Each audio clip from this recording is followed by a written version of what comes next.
Hello.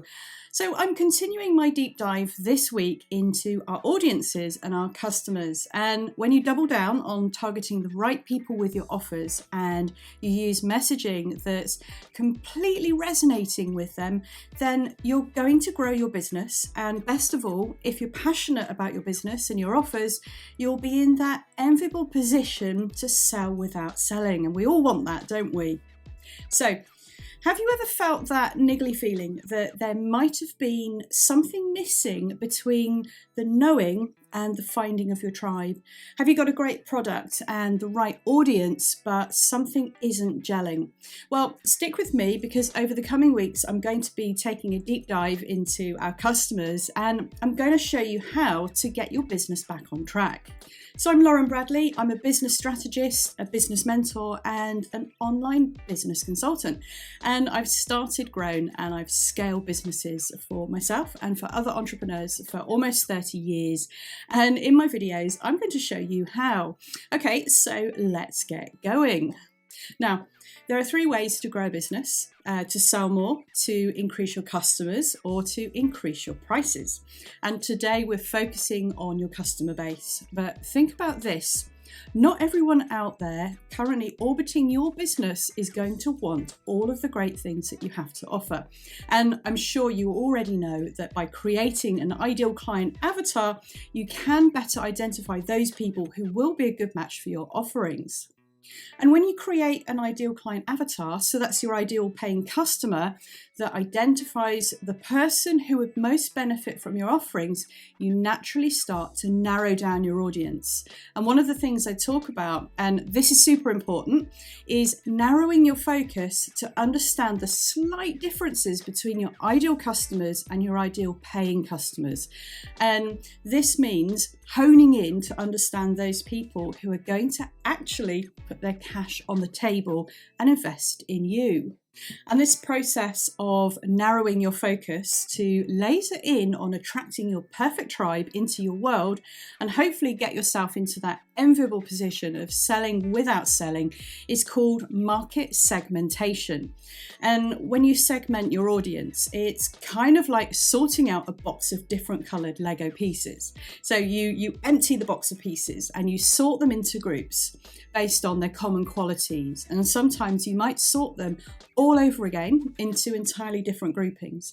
And some groupings will be a perfect match for your business right now, and some may be for later, and some may not even be ideal for you or your business at all. So segmenting your audience is basically you just doing your niche research and saying, this group of people close to my business have something in common. So I'm going to group those people together. And once you've worked out how you want to organize these people based on those attributes that they have in common, you can then make your business messaging much more personalized and relevant to them. And segmenting your audience, in effect, helps you to speak to people in the way that they'd like to be spoken to. And you can build some really meaningful connections this way with them. Okay, so I'm sure you're probably wondering that if you have your ideal paying customer profile nailed down tight, then why and when would you want to segment your audience? And there are some situations where you may want to take your ideal paying customer profile one step further and segment it to create multiple audience profiles. So we're going to take a quick look at when you would want to do some further work to segment and organize your audience. Okay, so number 1, when you have multiple offerings that solves different problems or needs for your audience, and it's usually the case that these offerings are usually serving different types of people.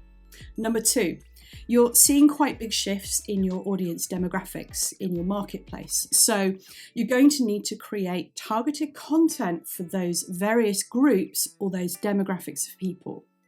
And number 3 is you might decide to separate your audience into a VIP list of your best buyers and your brand champions. So segmenting your audience is also going to give you a much clearer understanding of your niche marketplace, which is always helpful and will help you to ultimately grow your business. Okay, now I'm often asked, how to make a start on segmenting your audience. And there are many ways to get started, but it really depends on what your goals for doing this work are. So I suggest that you get started by thinking about these things I've spoken about. So I'm going to give you some suggestions to get you started, but you're going to look at your graphics. So firstly, your demographic segmentation. And an example of demographics means that you might have paying customers who live in different geographical areas. So they may be spread across 2 or more age groups. They may have different income levels and so on. So any of you working across multiple locations will find it useful to separate your audience by country or perhaps by language. So secondly, think about your psychographic segmentation. And an example of psychographics are the more personal attributes about your audience, such as their beliefs, their values, and their lifestyles. So you're naturally going to have an audience of customers who are going to be motivated by different personal needs. So you might want to segment them this way, by need, for example. So your audience may have vastly different personalities, different lifestyles, beliefs, and core values. So you need to have a think about all of those. And lastly, think about their buying behavior. And we work this into our audience segmentation strategy because if you know the demographics and the psychographics of exactly who's buying your premium products versus your cheaper end products, or say who's purchasing at a higher volume, then it becomes a much faster way to grow your business if you're capitalizing all of your marketing and your selling strategies on this valuable research. So another really useful tip to try is segmenting your audience or your subscriber list into people who haven't purchased from you yet, and then those who have already made a purchase. And then lastly, your repeat buyers. So you could even further divide those groupings of people into those that you think are more likely or less likely to buy from you, and then work out what you're going to do with those groups. So do you want to warm them up with a promo campaign to win some more sales, or do you just ignore them, or do you send them elsewhere? So you'll need to think about your follow-on strategy and your sales tactics. Right, so you're probably wondering now if you need to segment your own audience. And it's always really useful to group your audience. But if you know your audience pretty well already, then after watching this video, it will probably be already coming clear to you now as to why you'll need to start grouping them. So if you have an ideal paying customer profile already or an ideal client avatar, then you might start to find that an increasing number of your own audience might not actually fit into your current profile. So maybe you're starting to see that people from another geographical area are starting to follow you, or they have those different beliefs or those different needs that I spoke about earlier. So think about this, because you may need to identify this second group.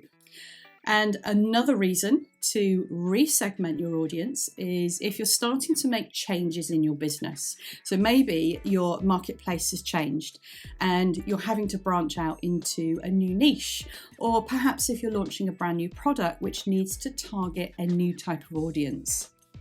All right, so let's now talk about how to segment your audience. So if you've done your homework on the foundations of your business, then you'll have already created your ideal paying customer profile.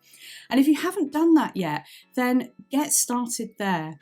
And if you do have one, that's great news. That's brilliant. Okay, so what you'll need to do now is start over and build out a second profile which identifies your new group's graphics. So that's their demographics, their psychographics, and their buying behaviors. And then think about who in your own audience resonates with this new category or this grouping that you've created. So for example, if you're grouping new buyers from repeat buyers, then next you'll need to separate these new and repeat buyers by creating either a second email list or creating a tagging system within your current subscriber list. And once a member of your audience makes their very first purchase, your new smart system will automatically move them across to the new list, or might create a new tag where you'll start to target your messaging to them with your laser focus offers. And you may already create multiple traffic streams for each grouping or segment. So one stream leads to your landing page, and the second grouping is then directed to another page that's laser focused to that particular group. And those pages will then have targeted offers which are specific for each segmented group. Now then, there's no right answer when it comes to segmenting your customers or your audience, and it really is up to you. So you can continue to even further double down your focus by drilling down into each group within your market so that you can offer much better targeted content and products that really snugly fit them. So thanks for watching. If you've enjoyed my video and you'd like to work with me to learn more about your customers and escape the feast or famine trap in your business by building a consistent income, then check out how you can work with me in the comments below or above. And I'll see you soon.